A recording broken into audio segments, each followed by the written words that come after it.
সুম্মা কাসাত কুলুবুকুম মিন বাদি যালিকা ফাহিয়া কাল হিজারা। এত নিদর্শন দেখাইলাম, মৃতকে আমি জিন্দা বানাইলাম, এরপরেও তোমাদের অন্তরগুলা এত শক্ত নরম হয় না। তোমাদের অন্তরগুলা এরপরেও শক্ত হয়ে গেছে। কেমন শক্ত? কাল হিজারা, পাথরের মতো শক্ত। ওয়া ইন্না মিনাল হিজারাতি লামা ইয়াতাফাজ্জারু মিনহুল আনহার। আল্লাহ বলেন কিছু পাথর আছে এমন, যেই পাথর থেকে নদী প্রবাহিত হয়ে যায়। ওয়া ইন্না মিনহা লামা ইয়াশাক্কাকু ফায়াখরুজু মিনহুল মা। কিছু পাথর ফেটে যায়, ফেটে সেখান থেকে পানি বের হয়। ওয়া ইন্না মিনহা লামা ইয়াহবিতু মিন খাশিয়াতিল্লাহ।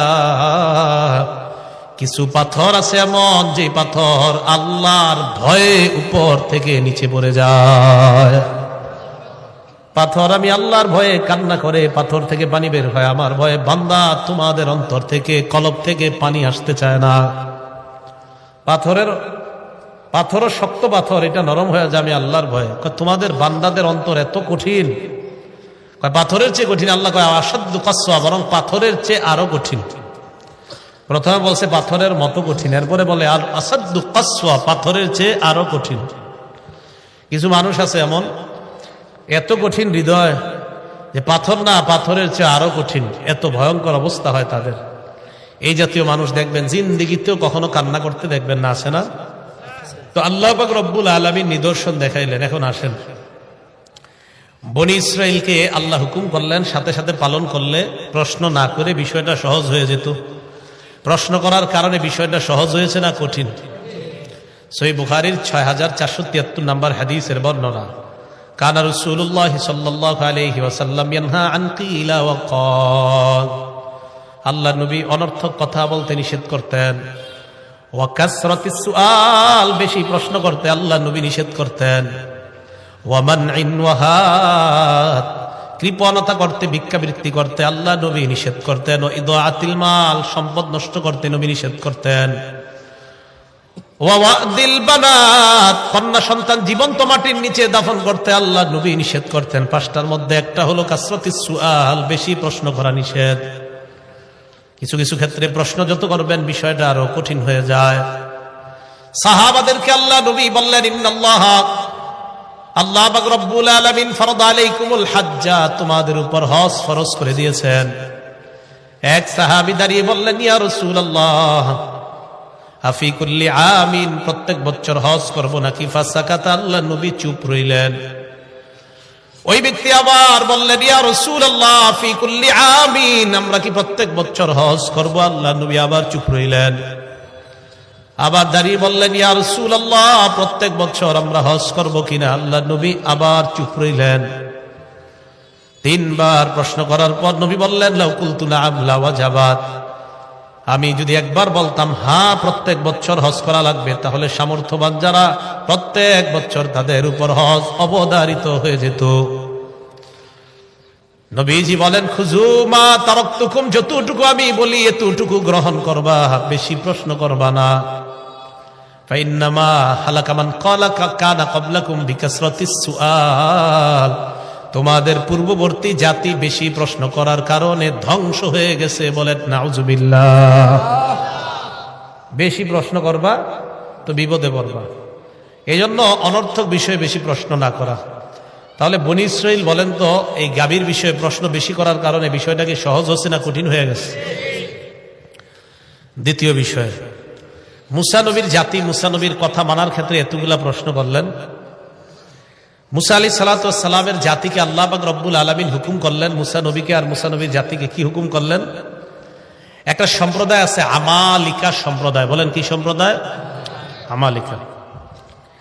আল্লাহ পাক রব্বুল আলামিন বলেন ওয়া ইজ কুল্লা দুখুলু হাযিহিল ক্বরিয়াতা ফাকুলু মিনহা হাইসু শি'তুম রাগাদাও ওয়াদখুলুল বাবা সুজ্জাদাও ওয়া কুলু হিত্তাতুন নাগফির লাকুম খাতায়াকুম ওয়া সানাজিদুল মুহসিনিন।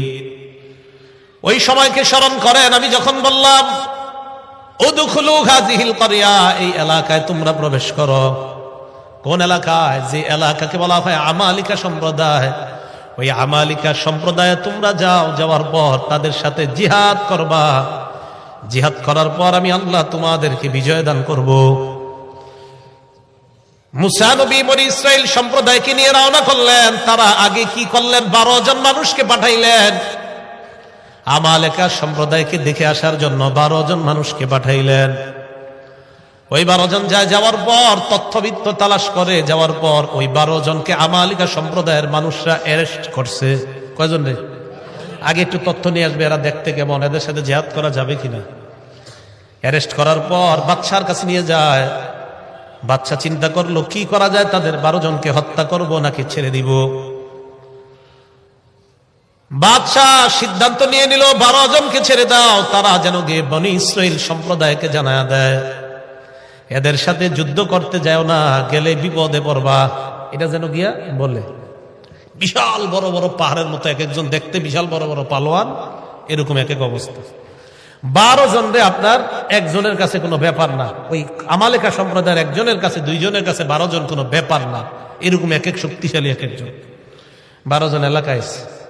এই 12 জনের মধ্যে একজনের নাম ছিল ইউশা। কি ছিল? উনি আর আরেকজন, এই 2 জন ছাড়া বাকি রইল আরো 10 জন। এলাকায় আসার পর ওই 2 জন সবার সাথে পরামর্শ করলো। মোট 12 জনে বললো, এই দেখো আমরা গিয়ে বলবো না বনি ইসরাইলকে যে এরকম এরকম শক্তিশালী লোক গেলেই বিপদে পড়বা, বললে এরা আর জেহাদে আসবে না। তো 12 জন আসার পর 2 জন চুপ রইল। বাকি 10 জন গিয়ে কি করলো, এরা আস্তে আস্তে জনগণে বলে দিছে, এই শোনো ঘটনা খারাপ, ভুলে ওই দিকে যাও না, যাইবা বিপদে পড়বা। বনি ইসরাইল সম্প্রদায় মুসা নবীকে বললেন, মুসা ইযহাব আনতা ওয়া রাব্বুকা ফাকাতিলা ইন্না হাকুনা কাঈদুন। মুসা তুমি আর তোমার রব যাও জিহাদ করো, আমরা যাব না, আমরা এখানেই বসে থাকবো, তুমি আর তোমার রব গিয়ে জিহাদ করো। নাউজুবিল্লাহ। তুমি আর তোমার রব গিয়ে জিহাদ করো, এই কথা বলছ। কত বড় ভয়ঙ্কর কথা। তুমি আর তোমার রব গিয়ে জিহাদ করো। এবার দেখেন মুসা নবীর সম্প্রদায় মুসা নবীকে বললেন, তুমি আর তোমার রব গিয়ে জিহাদ করো। আমাদের নবী বদর যুদ্ধে যখন রওনা করলেন, যুদ্ধে রওনা করার সময় নবীজি সাল্লাল্লাহু আলাইহি ওয়াসাল্লাম একের পর এক ভাষণ দিতেছিলেন। মুহাজির সাহাবী যারা একের পর এক দাঁড়িয়ে বলি, ইয়া রাসূলুল্লাহ কোনো সমস্যা নাই, চলেন। বারবার আল্লাহ রাসূল কয়, মানে নবীজি একের পর এক ভাষণ বাড়াইতেছিলেন। নবীর টার্গেট হলো আনসারী সাহাবীদের মধ্যে কেউ দাঁড়ায় না কেন, আনসারী সাহাবাদের মধ্যে কেউ দাঁড়ায় না কেন, এটা ছিল নবীজির টার্গেট। শুধু মুহাজির যারা, এদের মধ্য থেকে এক একজন ভাষণ দিতেছে।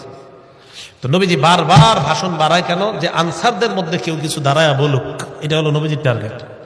হঠাৎ আনসারদের মধ্যে এক সাহাবী দাঁড়িয়ে যায়, দাঁড়ানোর পর বললেন, ইয়া রাসূলুল্লাহ চিন্তার কোনো কারণ নাই, বদর প্রান্তরে আপনি রওনা করেন, মুসা নবীর জাতি মুসা নবীকে যেমন বলছে আপনি আর আপনার রব গিয়ে লড়াই করেন, আমরা এখানে বসে থাকবো।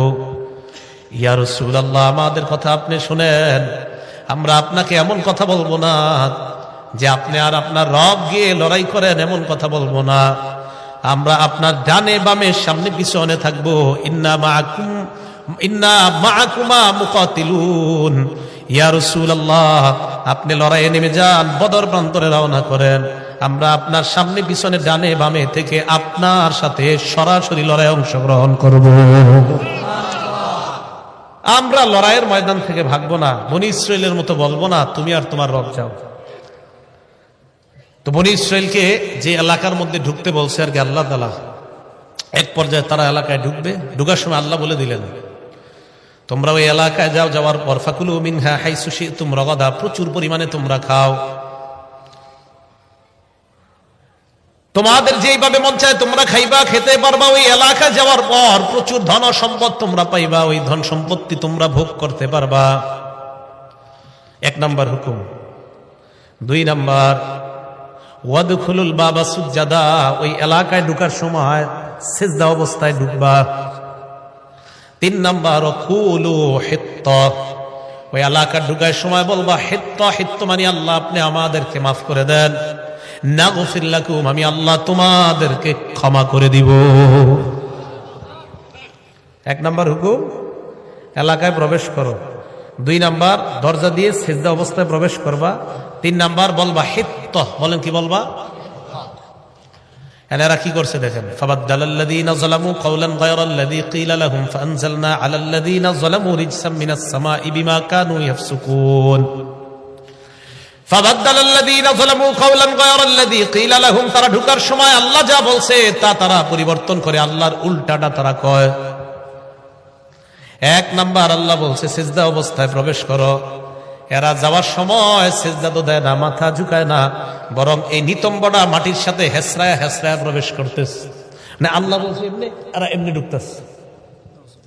দুই নাম্বার, আল্লাহ বললেন নকুলু হিত্ত, তোমরা বলবা হিত্ত, এরা ঢুকার সময় কয় হিন্ত।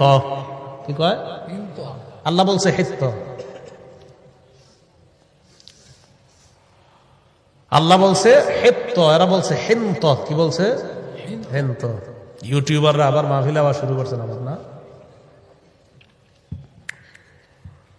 হিত্ত আর হলো হিন্ত। আল্লাহ বলছে হিত্ত বলো, তারা ঢুকার সময় কয় হিন্ত। হিত্ত মানি মাফ করার, হিন্ত মানি গমের দানা। হিন্ত মানি, হিত্ত মানি ক্ষমা করেন, আর হিন্ত মানি গমের দানা। আল্লাহ কয় ঢুকার সময় বলবা হিত্ত, আমাদেরকে ক্ষমা করে দেন। এরা ঢুকার সময় কয় হিন্ত, গমের দানা, গমের দানা। ফাআনজালনা আলাল্লাযীনা যালামু রিজসা, আমি আল্লাহ তাদের উপর আযাব নাযিল করলাম আসমান থেকে। বলেন নাউযুবিল্লাহ। আয়াত দ্বারা কি বোঝা যায়? আল্লাহ বলে একটা যদি করেন উল্টাটা বিপদ আছে না নাই? এটা গেল এদেরকে বলার পরে এই জায়গায় সীমা লঙ্ঘন করলো। নবীজির যুগের ইহুদি যারা, কোন যুগের? নবীজির যুগের ইহুদি যারা, তাদেরকে আল্লাহ বলেন, তাদের ব্যাপারে আল্লাহ ইমানদারদেরকে বলে আফাতাতমাউনা আইয়ুমিনু লাকুম ওয়া ক্বাদ কানা ফারীকুম মিনহুম ইয়াসমাউনা কালামাল্লাহ সুম্মা ইউহাররিফুনাহু মিন বা'দি মা আকালুহু ওয়া হুম ইয়ালামুন। ইমানদারদেরকে ডাক দিয়ে আল্লাহ বলে, ইমানদার তোমরা কি মনে করো তোমাদের কথা ইহুদিরা বিশ্বাস করবে? মনটা কি তোমরা মনে করো? খুব ভালোভাবে বুঝে এই জায়গাটা। ওয়া ক্বাদ কানা ফারীকুম মিনহুম ইয়াসমাউনা কালামাল্লাহ, অথচ তাদের বাপ দাদারা আল্লাহর কালাম নিজের কানে শুইনা সুম্মা ইউহাররিফুনাহু মিন বা'দি মা আকালু, বুঝে শুনে আল্লাহর কালামকে পরিবর্তন করে দিয়েছে। বলেন নাউযুবিল্লাহ। ওয়া হুম ইয়ালামুন, তারা ব্যাপারটা জানতো। এরা যে আল্লাহর কালাম পরিবর্তন করে দিয়েছে এই ব্যাপারটা তারা জানতো। খুব ভালো করে বুঝেন। ইমানদারদেরকে আল্লাহ বলেন, ইমানদার তোমরা কি মনে করো ইহুদিরা তোমাদের কথা বিশ্বাস করবে? আরে তাদের মধ্যে এক দল আমি আল্লাহর কথা শুই নাই, বিশ্বাস করে নাই, আর তুমগো কথা। ঘটনাটা কি? একটু কান অন্যদিকে নেবেন না, না কিন্তু এক একটা আয়াতের যে প্রেক্ষাপটটা একদম বুঝবেন না। বনি ইসরায়েলের 70 জনকে মুসা নবী নির্বাচন করলেন। কেন নির্বাচন করলেন? মুসা আলাইহিস সালাতু ওয়াস সালামের জাতি বনি ইসরায়েল সম্প্রদায় কয়, মুসা ফেরাউনের কবল থেকে আল্লাহ আমাদেরকে হেফাজত করলেন, এবার আমরা বিধান মানার জন্য একটা কিতাবের প্রয়োজন, তুমি আল্লাহর কাছ থেকে একটা কিতাব নিয়ে আসো। মুসা নবী আল্লাহর কাছে গেলেন, যাওয়ার পর আল্লাহ পাক রব্বুল আলামিন মুসা নবীকে কিতাব দিলেন, তাওরাত নামক কিতাব। এই কিতাব নিয়ে মুসা নবী আসছেন। আসার পর তাদের সামনে যখন কিতাব পেশ করলেন, মুসা নবীর জাতি কয়, তুমি আমাদের সামনে কিতাব আনছো ভালো কথা, তুমি যে আল্লাহর পক্ষ থেকে আনছো এটার কোনো প্রমাণ আসেনি? এটার কোনো? মুসা নবী এবার 70 জন মানুষকে নির্বাচন করলেন। ইখতারা মুসা কওমাহু 70 রাজুলান লিমিকাতিনা, 70 জনকে নির্বাচন করে মুসা নবী তাদেরকে নিয়ে গেলেন পাহাড়ে। আল্লাহর সাথে কথা বলবে মুসা। তুর পাহাড়ে নিয়ে যায়, নেওয়ার পর মুসা নবী আল্লাহর সাথে কথা বলা শুরু করলেন। কি অবিশ্বাস্য, দেখ কি আশ্চর্য ব্যাপার দেখেন। যে 70 জনকে নিয়ে গেলেন, ওই 70 জন তারা নিজের কানে আল্লাহর কথা শুনতে পায়। এবার দেখেন কি হয়। মুসা নবী 70 জনের কাছে আসলেন। আসার পর কয়, আল্লাহর কথা শুনছনি? কয়, মুসা আল্লাহর কথা তো শুনলাম, লান নুমিনা লাকা হাত্তা নারাল্লাহ জাহরা, সরাসরি যদি আল্লাহরে না দেখি বিশ্বাস করি না। কথা কিন্তু শুনছি, এখন সরাসরি না দেখলে বিশ্বাস করি না। ফাআখাযাতকুমুস সাইকা, আল্লাহ বলেন ভয়ঙ্কর চিৎকার তোমাদেরকে পাকড়াও করলো। কাদেরকে? ওই মুসা নবীর যুগের ওই 70 জনকে। ভয়ঙ্কর একটা আওয়াজ আসছে, আসার পর তারা ধ্বংস হয়ে যায়। তো একটু বুঝেন, আল্লাহর কালাম শুনছে, শোনার পর কয় আল্লাহরে না দেখে বিশ্বাস করি না। এবার যখন এই 70 জনের উপর গজব আসছে, তারা যখন মারা যায়, মুসা নবী চিন্তায় পড়ে গেলেন আর বললেন, আল্লাহ, বনি ইসরাইল সম্প্রদায়, এদের কাছে যখন আমি যাওয়ার পর যদি এরা দেখে 70 জন নাই, এরা বলবে আমি এদেরকে কৌশলে ফুসলিয়ে টুসলিয়ে কোথাও নিয়ে মারছি। আমি দেখছেননি মুসা নবীর কি টেনশন এদের জন্য। আল্লাহ এরা বলবে তুমি মনে হয় মেরে ফেলছো। আল্লাহ পাক রব্বুল আলামিন বলেন, সুম্মা বাসনাকুম মিন বাদি মাউতিকুম, এই তোমাদের মরণের পর আমি আল্লাহ আবার জিন্দা করলাম। ওটা মেরে লেছে না, আবার জিন্দা করে দিস। সুবহানাল্লাহ। কেন? ওই যে মুসা নবী বলছে, আল্লাহ আমি যদি গিয়ে বলি 70 জন মারা গেছে, এরা বললো তুমি মারছো। মুসা নবীর এই কথা শুনে আল্লাহ কি করলেন? সুম্মা বাসনাকুম মিন বাদি মাউতিকুম, মরণের পর আমি আল্লাহ আবার জিন্দা করলাম। তাহলে এখান থেকে একটা শিক্ষা, যে আল্লাহ দুনিয়াতেই মৃত্যু দিয়ে আবার জিন্দা করে দেখাইতে পারেন, এই আল্লাহর কাছে আখিরাতে আমাদেরকে জীবিত করা কোনো ব্যাপার না। আচ্ছা, এবার বুঝে আসছে যে এই 70 জন যে কথা শুনছে। এখন দেখেন কি হচ্ছে। মুসা নবী তাদেরকে বললেন, তোমরা এলাকায় যাইবা, দেখেন কি কয়, যাওয়ার পর বলবা আল্লাহ এই হুকুমগুলা করছে আর এই নিষেধগুলা করছে। দেখেন, আল্লাহ তোমাদেরকে এই হুকুম করছে আর এই নিষেধ করছে, এইগুলা গিয়ে তোমরা বলবা। তো কি হয়েছে দেখেন, যখন জাতির কাছে যাওয়ার পর কয় হুকুমগুলা আর নিষেধগুলারে কয় আল্লাহ এই নিষেধ তোমাদেরকে করছে আর এই হুকুম করছে, মানে আল্লাহর হুকুমগুলারে কয় নিষেধ, নিষেধগুলারে কয় আদেশ। এই যে আল্লাহ বলেন, ওয়াকাদ কানা ফারীকুম মিনহুম ইয়াসমাউনা কালাম আল্লাহ, ইহুদিরা তোমাদের কথা বিশ্বাস করবে না, তাদের একদল আমি আল্লাহর কথা শুনছে, শোনার পর সুম্মা ইউহারিফুনা, আমি আল্লাহর কথাই পরিবর্তন করে দিছি। আমি বললাম আদেশ, এরা গিয়া কয় নিষেধ, আমি বললাম নিষেধটা, এরা গিয়া কয় দেয় আদেশ। পরিবর্তন। তো এই কথাগুলা এগুলা গিয়ে কয়। দেখেন এবার কি কয়, ওয়াইযা লাকুল্লাযীনা আমানু ক্বালু আমান্না, নবীর যুগের ইহুদি যারা, তারা যখন ইমানদারদের সাথে সাক্ষাৎ করে, ক্বালু আমান্না, তারা বলে আমরা ঈমান আনলাম। তবে ব্যাখ্যা সাপেক্ষে এই ঈমান আনা মানে এরা কি বুঝায়, মুহাম্মদ সাল্লাল্লাহু আলাইহি সাল্লাম যে শেষ নবী এটা মানি, তবে তিনি তোমাদের নবী আমাদের না। আমান্না, তবে তোমাদের নবী আমাদের না। ওয়াইদা খালা বাদুহুম ইলা বাদিন, ইহুদিরা যখন পরস্পর মিলিত হয়, এক ইহুদি আরেকজনকে কয় তুহাদ্দিসুনাকুম বিমা ফাতাহাল্লাহু আলাইকুম লিউহাজ্জুকুম বিহি ইনদা রাব্বিকুম, এই তাওরাত কিতাবে যে আছে শেষ নবী আসবে, আসার পর তারে যে আমরা মানবো, এই কথাগুলা যে তাওরাতে লেখা আছে, এটা কি তোমরা মুসলমানদেরকে বইলা দিছো নি? আবার এক ইহুদি আরেকজনকে কয় তাওরাতে তো আছে মুহাম্মদ সাল্লাল্লাহু আলাইহি সাল্লাম আসবে, আসার পর তারা যে আমরা মান্য করব, এই কথা তাওরাতে লেখা আছে, এটা আবার মুসলমান করে তোমরা বলে দিতেছো কিনা? সাবধান, বইলো না, কিন্তু আল্লাহ করে বলে দিচ্ছে। আরে আল্লাহ না বললে জানলাম কিন্তু এই কথা। এই যে আল্লাহ বলে দিচ্ছেন, এরা এক ইহুদি আরেকজনকে কয় আতুহাদ্দিসুনাকুম বিমা ফাতাহাল্লাহু আলাইকুম, আল্লাহ তাওরাতের মধ্যে যা তোমাদের কাছে প্রকাশ করে দিয়েছেন, এটা কি আবার মুসলমানদেরকে বলে দাও কিনা? তা আল্লাহ আমাদেরকে এগুলা বলে দিছে। ইহুদি একজন আরেকজনকে কয় সাবধান, তাওরাতে যে লেখা আছে মুহাম্মদ সাল্লাল্লাহু আলাইহি সাল্লাম নামে একজন নবী আসবে, আর আমরা যে তার অনুসরণ করব, এটা মুসলমান করে বইল না। যদি বলো, মুসলমানরা কিয়ামতের ময়দানে আল্লাহর কাছে আমাদের কিতাব থেকেই প্রমাণ দিয়ে বলবে, আল্লাহ এদের কিতাবে লেখা থাকার পরেও এরা কেন মুহাম্মদ সাল্লাল্লাহু আলাইহি সাল্লামকে মানে নাই, তাই সাবধান, মুসলমান করে এটি বলতে যাও না। আল্লাহ কয় তোমরা না বললে কি হবে, আমি আল্লাহ কোরআনের মাধ্যমে সারা দুনিয়ার মুসলমানদেরকে জানাই দিলাম। এখন এই যে আপনাদের বিভিন্ন আয়াতের প্রেক্ষাপট গুলা বললাম, কি বোঝা গেল? এদেরকে যা বলে উল্টা। মুসা আলাইহিস সালাতু ওয়াস সালাম বললেন চলো লড়াই করি, কয় তুমি আর তোমার রব যাও। বললেন গাবি জবাই করো, কয় গাবিটা দেখতে কেমন? মুসা আলাইহিস সালাতু ওয়াস সালাম এদেরকে বললেন তোমরা আল্লাহর কথা শোনো নাই, কয় শুনছি, না দেখলে বিশ্বাস করি না। আবার আল্লাহ একদলকে বললেন আমি যা বললাম, মুসা নবী বলছে আল্লাহ যা যা হুকুম করছে এলাকায় গিয়ে বলবা, এগুলো আল্লাহর আদেশ, এগুলো আল্লাহর নিষেধ।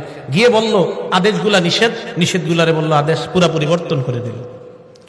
এখন আল্লাহ বলে আওয়ালা ইয়ালামুনা আন্নাল্লাহা ইয়ালামু মা ইউসিররুনা ওয়া মা ইউলিনুন,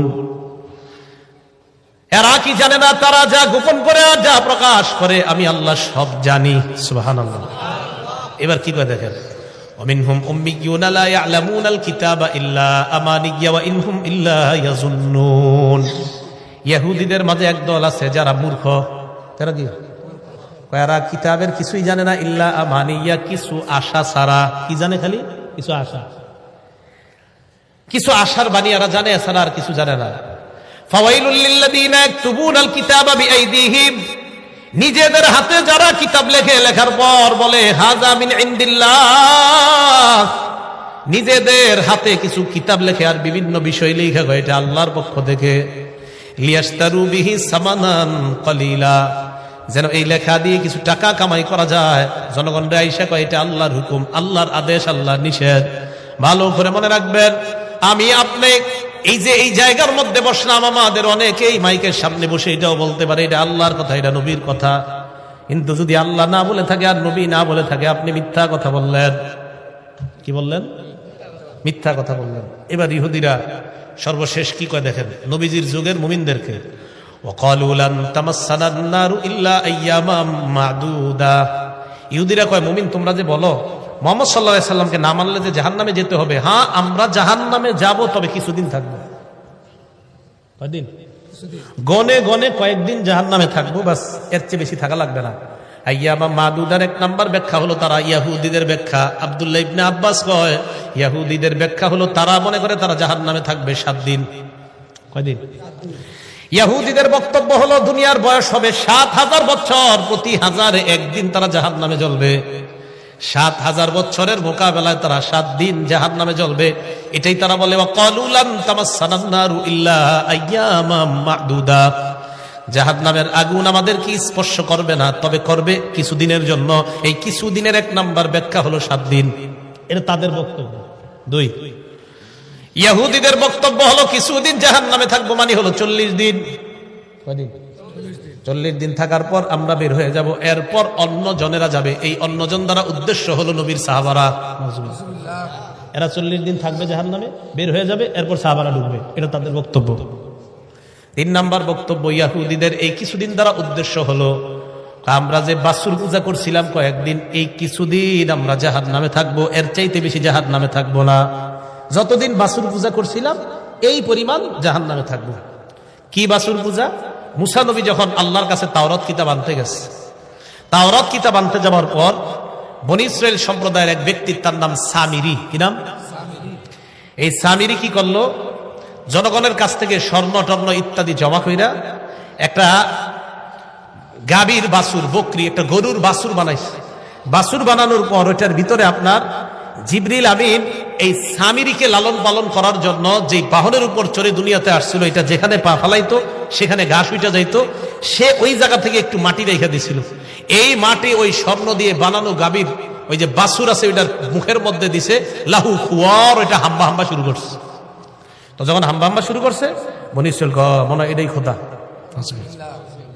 এটাই খোদা। এখন তারা কি শুরু করলো? এই বাছুরের পূজা শুরু করছে। মুসা আলাইহিস সালাতু ওয়াস সালাম তাওরাত কিতাব নিয়ে আসছে, আসার পর দেখে তারা বাছুর পূজা করে। আল্লাহ পাক রব্বুল আলামিন বলেন, ওয়াইদ ক্বালা মুসা লিকওমিহি ইয়া কওমি ইন্নাকুম যালামতুম আনফুসাকুম বিত্তিখাযিকুমুল ইজলা। স্মরণ করো ওই সময়কে যখন মুসা নবী তোমাদেরকে বললেন তোমরা নিজেদের উপর জুলুম করলা বাছুর পূজার মাধ্যমে। এই কাজ তুমি কেন করলা, তোমরা কেন করলা? 16 নম্বর পারা আছে, হারুন নবীর দাড়িতে ধরছে, মাথার চুলের মধ্যে ধরছে। হারুন নবী কয়, ইবনা উমলা তাখুজ বিলিহিয়াতি ওয়ালা বিরাসি, আমার দাড়ি ধরবেন না, আমার চুলেও ধরবা না। মুসা নবী বললেন তাহলে কি? হারুন নবী বললেন সব দোষ এই সামিরি গাভীর বাচ্চা বানাইছে, বাছুর বানাইছে, বানানোর পর এটার ভিতরে কি জানি দেওয়ার পর হাম্বা হাম্বা শুরু করছে। মুসা নবী সামিরি কি গিয়ে দইরা কয়, মা খতবুকা ইয়া সামিরি, এ সামিরি বলো তুমি কি করছো, তোমার কি বক্তব্য? সামিরি কয়, বাসুরতু বিমা লাম ইয়াবসুরু বিহি ফাকাবাতু কবদাতাম মিন আসারির রাসূল ফানাবাসতুহা ওয়া কাযালিকা সাওয়ালাত লি নাফসি। কয় আমি যা দেখছি মানুষ তা দেখে নাই। কি কয়? জিবরিল আমিনের আসারির রাসূল মানে হলো রাসূল মানে এই জায়গায় জিবরিল আমিন উদ্দেশ্য। কয় তার এই আসার, তার নিদর্শন, তার পা যেখানে পড়তো বাহনের, ওটার জায়গাটা আমি ভালোভাবে লক্ষ্য করলাম, ওখান থেকে আমি একটু মাটি রেখে দিলাম, সেটা ফানাবাসতুহা, এই অংশটা আমি এই গাভীর বাছুরের মুখে দিলাম। এ কাযালিকা সাওয়ালাতি নাফসি, আমার এরকমটা মনে হয়েছে তাই আমি মনে মনে এরকম একটা সাজায় এমন করলাম, করার পর দেখি দেওয়ার পর এটা হাম্বা হাম্বা শুরু করছে। জনগণ এটারে খোদা মনে কইরা বাছুর পূজা শুরু করছে। মুসা আলাইহিস সালাতু ওয়াস সালাম বললেন, আজকে থেকে তোর শাস্তি হলো লা মিসাস, যতদিন বাঁচবি খালি বলবি লা মিসাস, লা মিসাস, আমারে কেউ ধরবা না, আমারে কেউ ধরবা না। এই সামিরি এলাকায় ঘুরতো আর বলতো লা মিসাস, লা মিসাস, আমারে কেউ ধরবা না। এটা রোগ হয়ে গেছে, লা মিসাস, লা মিসাস। এখন দেখেন এই যে বাছুর পূজাটা করলো, বাছুর পূজা, এই বাছুর পূজা এরা যতদিন করছে, এরা কয় আমরা জাহান্নামে, বাছুর পূজা যতদিন করছি ততদিন আমরা জাহান্নামে থাকবো, এর চাইতে বেশি পরিমাণ জাহান্নামে আমরা জ্বলবো না। এটা তাদের বক্তব্য। এখন আপনারা বলেন, আপনাদের কাছে জানতে চাই, আমরা কি এক নবীরই শুধু বিশ্বাস করি না দুনিয়ার সব নবীরই বিশ্বাস করি? বিশ্বাস করি। তো বনী ইসরাঈল ইহুদি সম্প্রদায়, নবীজির যুগের ইহুদি সম্প্রদায় যারা, তারা মুসা নবীরে নবী মানে, আমাদের নবীরে আমাদের নবী মানে, কিন্তু তাদের নবী না। কথাটা বুঝছেন? তিনি তোমাদের নবী, তিনি শেষ নবী, বাকি তোমাদের, আমাদের না। এবং তারা এই বিশ্বাস নিয়ে জান্নাতে যেতে চায়। বলেন আমাদের নবীজিরে না মানছে আর তিনি জান্নাতে যাবে, এটা কি সম্ভব? কখনো অসম্ভব। এটা জান্নাতে যাওয়া কোশ্চিনকালেও সম্ভব না। তো এখান থেকে আমাদের শিক্ষা হলো, আমরা পৃথিবীর সব নবীরে বিশ্বাস করি। আরেকটা বিষয়, হুকুম পালনের ক্ষেত্রে সীমা লঙ্ঘন করা যাবে না। বলেন হুকুম পালনের ক্ষেত্রে কি করা যাবে না? সীমা লঙ্ঘন করা যাবে না। যদি সীমা লঙ্ঘন করেন, আল্লাহ চাইলে বানর আর শূকরে পরিণত করে দিতে পারেন। বানর আর শূকর। আল্লাহ বলেন, ওয়ালাকাদ আলিমতুমুল্লাযীনা আতাদাউ মিনকুম ফিস সাবতি ফাকুলনা লাহুম কুনু কিরাদাতান খাসিঈন। দাউদ নবীর জামানায় তোমরা সীমা লঙ্ঘন করেছিলে। ইহুদি সম্প্রদায় এমন সীমা লঙ্ঘন করছে, আল্লাহ পাক রব্বুল আলামিন তাদেরকে বললেন, লা তাদু ফিস সাব, শনিবারের ব্যাপারে তোমরা সীমা লঙ্ঘন করবা না। আল্লাহ বলে দিলেন, শনিবারে তোমরা সীমা লঙ্ঘন করবা না, মাছ ধরা আমি আল্লাহ নিষেধ করে দিলাম। এদের মধ্যে দুই দল হয়ে যায়। এক দল কয় আল্লাহ যেহেতু শনিবারে মাছ ধরতে নিষেধ করেছে আমরা ধরবো না, আরেক দল কয় আল্লাহ নিষেধ করছে শনিবারে মাছ ধরতে, কিন্তু আটকাইতে তো নিষেধ করে নাই। কি করতে? এনারা কি করছে? দেশ গ্রামে আপনারা মাছ আটকানোর জন্য কত কিছু বানান না, এরকম বানাইছে। কেন? আমরা ধরবো না শনিবারে, কিন্তু শনিবারে প্রচুর মাছ আপনার নদীর কিনারা এসে লাফায় লাফায় উপরে ওঠে, কিন্তু আল্লাহ নিষেধ, শনিবারে মাছ ধরা যাবে না। এরা কি করে? এমন এমন জিনিস বানাইছে যেন মাছগুলা লাফায় লাফায় ওই জায়গায় আটকায় যায়, এরা রবিবারে ধরবে। কিবারে? এটা আল্লাহর হুকুম পালনের ক্ষেত্রে এটা ফাইজলামি না? আল্লাহ বলছে শনিবারে মাছ ধরবে। এরা সীমা লঙ্ঘন করলো, শনিবারে মাছগুলাই বিভিন্ন কৌশলে তারা আটকায়, অন্য দিন গিয়ে মাছ ধরে। আল্লাহ বলেন, ফাকুলনা লাহুম কুনু কিরাদাতান খাসিঈন, আমি আল্লাহ তাদেরকে হুকুম করলাম বানর আর শূকর যেন হয়ে যায়। এরা বানরে পরিণত হওয়ার পর আত্মীয় স্বজনের কাছে আসতো, আসার পর বানরের রূপে আসতো, কিন্তু কথা বলতে পারতো, আইসা কথা বলতো, ইত্যাদি বলতো, কিন্তু দেখতে বানর, দেখতে বানর। সাহাবারা প্রশ্ন করলেন, ইয়া রাসূলুল্লাহ, এই বানর থেকেই কি দুনিয়াতে বানর? নবীজি বললেন, না না, এই বানর থেকে দুনিয়াতে বানর না। বুঝলেন? ডারউইনের মতবাদ যে এইভাবে মানুষ থেকে বানর হয়েছে,